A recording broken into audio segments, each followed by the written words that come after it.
pitkästä aikaa. Istun tekemässä videoa, kun taas valvottaa. Suomen hallitus on valmistelemassa tämmöistä DCA-sopimusta, eli puolustusyhteistyösopimusta USAn kanssa, joka johtaisi siihen, että Suomeen perustettaisiin USAn sotilastukikohtia, joiden kulut Suomi maksaisi ja joissa pätisi vain USAn lait. Muualla maailmassa nämä on tarkoittanut nämä USAn sotilastukikohdat, joita on siis 750 ympäri maailmaa.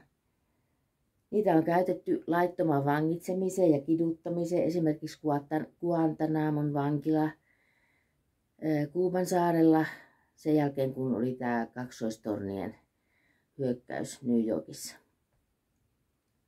Nämä USAn sotilastukikohdat on sellaisia, joista on hyökätty ja joista hyökätään muihin maihin. Et esimerkiksi jos Suomesta hyökätään Venäjälle tämmöisestä USAn sotilastukikohdasta, niin mihinkähän maahan Venäjä sitten mahdollisesti kohdistaa vastaiskun.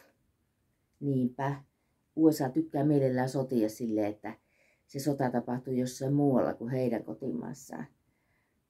Helppo istua tulee jonkun toisen perseellä. Nämä USAn sotilastukikohdat on myöskin ollut tämmöisten terrori-iskujen kohteena. Halutaanko me sellaisia Suomeen? Ei.